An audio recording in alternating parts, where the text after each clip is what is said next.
এই যে সারাটা দিন ওই একটা কামনে পড়ে থাকবে বাবা, আরো তো কাছে তো চোখে দেখোস না।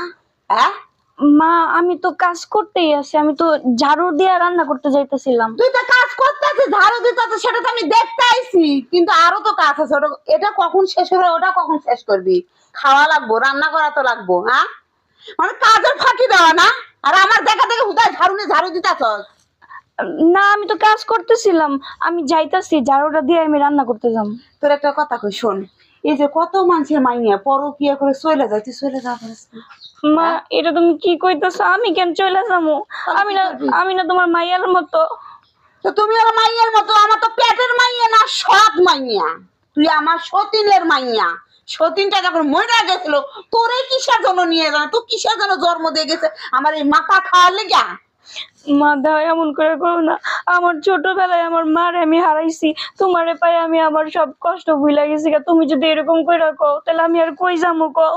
ওরে বাবা, কত মানুষ জায়গা হাত ধরে পলায়া। তোরে বিয়ে দিতে গেলে এত এত টাকা লাগবে। আচ্ছা আমরা এতগুলো টাকা পামুই কই? আর তুই যদি কারো হাত ধরে চলে যাস, তাহলে তো আমার টাকা পয়সা লাগে না।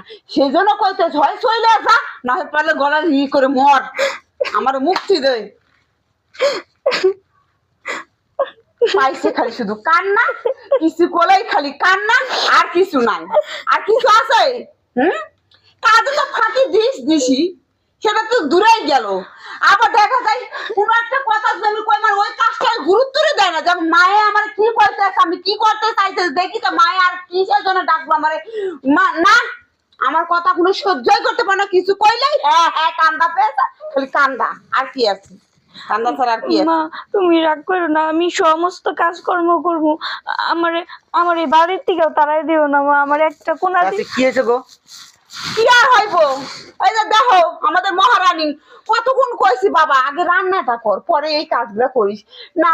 রান্না বান্না ফেলাইতে আইসে দেখে ঝাড়ু দিতেছে, 1 ঘন্টা ধরে এক কামনে পড়ে গেছে। আরো তো কাজ কাম আছে, ওগুলো তো করা যায় নাকি?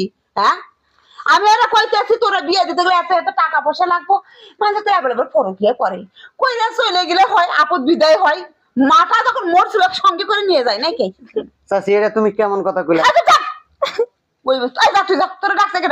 না না তোমার কাছে একটা কথা কই আমি, তুমি তোমার পেটের মেয়ে যদি হইতো তাহলে কি তুমি তারে এই পরকিয়া করে বাইরিয়া যাবার কইতা? হ্যাঁ কও। আজকে চাচা তোমারে নিয়ে আইছে, ওর মা মরার পরে তোমারে নিয়ে আইসা এই সংসার। তুই আমার জ্ঞান দিতে শুনো চাচি, তোমারে জ্ঞান দিতেছি না, তোমারে জ্ঞান দেওয়ার মতো জ্ঞান আমার নাই।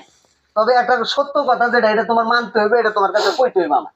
কারণ হলো এই মাইয়াটার মা নাই, মা নাই, বাপও নাই, দুনিয়াতে এখন কেউ নাই, এতিম। এই এতিম রে তুমি কি করতেছো? অত্যাচার করতেছো। এতিম রে অত্যাচার করা লাগে না, এতিম রে অত্যাচার করা ভালো না, বুঝছো চাচি?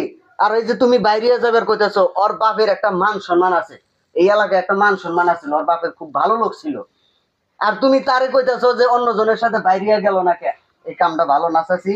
শোনো, তোমার পেটের মেয়ে যদি হইতো তুমি কি এরকম আচার ব্যবহার করতে পারতা না?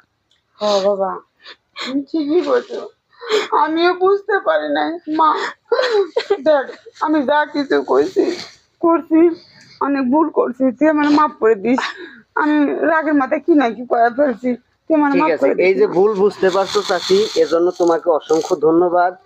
আমাদের এই সমাজে এই সৎ মা, এটা একটা অভিশাপ হয়ে গেছে, বুঝছো?